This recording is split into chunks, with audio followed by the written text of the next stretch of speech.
So the rise of Abraham Lincoln is where we're at, and then we're going to talk a little bit about secession in this video. So at first, Lincoln was a member of the Whigs Party, which we did not talk about a lot, but this is basically a party that rose up to oppose Andrew Jackson and all his policies. And he served in the Illinois State Senate for one term as a Whig.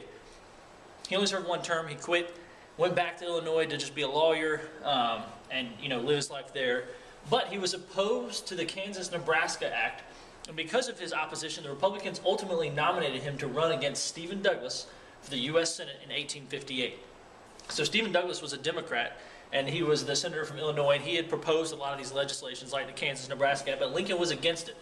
So Lincoln then challenged Douglas to a series of debates, and these debates became very famous, and Lincoln's style of debating is what we model a lot of our political debates on now. And these debates became known as a Lincoln-Douglas debate, not a very creative name, but that's what they're called. So Douglas defended popular sovereignty to decide slavery, meaning that Douglas's main argument in these debates were that the idea of slavery should be dependent on people's vote. They should be able to vote on it. And Lincoln basically just took a stand against spreading slavery altogether. All right, we're not going to spread slavery anymore. He never said abolish it, but he didn't want to spread it. All right, so Douglas won, but Lincoln became famous, and you can't really see this, but it says, and strengthened his position in the Republican Party. All right, so Douglas won, and Lincoln became famous and strengthened his position in the Republican Party. So Lincoln did not win that seat for Senate, but it did strengthen, his position in the political party, the Republicans. So John Brown's raids. John Brown had murdered a bunch of people, a bunch of pro-slavery people in the Bleeding Kansas violence over that Kansas-Nebraska Act. He murdered people, and he was kind of chased out, and he fled up to New England. He ultimately kind of settled in Virginia. And he wanted to provoke a slavery uprising. All right, he wanted slaves to rebel and challenge for their freedom.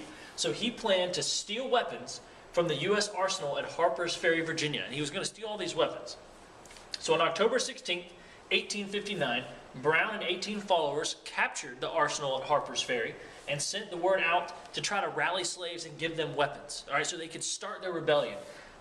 No slaves joined the fight. All right, eventually Brown was captured, and he was tried and sent to trial for murder and treason, and he was sentenced to hang. And on the day that he was sentenced to hang, abolitionists fired guns, and they rang bells in his honor, and this enraged the Southerners. All right, it made them so mad at how the Northerners' reaction to this man who had committed treason, how they were reacting and celebrating him. So the sectional tensions are at a breaking point. All right, the sectional tensions are at a breaking point, and the South and the North are almost at a fighting point. They're getting so angry with each other. So the election of 1860, all right, this is a huge election. Republicans, because Lincoln was so famous, after those Stephen Douglas debates, or with the debates of Stephen Douglas, Republicans chose Lincoln as their candidate. All right, Northern Democrats chose Douglas. Southern Democrats chose the current Vice President, John Breckinridge.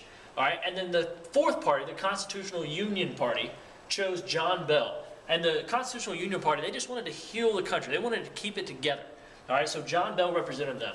The reason the Democrats were split is because the Northern Democrats, they still valued popular sovereignty. They wanted slavery to be decided by the people. But the Southern Democrats wanted the party to support slavery. All right, so the election of 1860 basically turned into two different races, a race in the North and a race in the South. All right, Lincoln defeated Douglas in the North. Breckinridge defeated Bell in the South. But because the North had more population, more people, Lincoln won the election. All right, during this time, Lincoln never said he wanted to abolish slavery, but even though he didn't say it, the Southerners feared that he might potentially could, and the Republicans eventually would, and they didn't trust him at all. They did not trust Lincoln. So obviously, what happens next is they get out. All right, so the Southern states decide to secede. So with Lincoln's election, now he hasn't become president-elect, he's just been elected, he hasn't been sworn in, but Southerners felt their way of life had been threatened. And they had threatened to secede before Lincoln was even elected. If he was elected, they were like, hey, we'll get out. So they had already threatened to do this. The South felt their states' rights were violated, and on December 20, 1860, South Carolina was the first slave state to secede.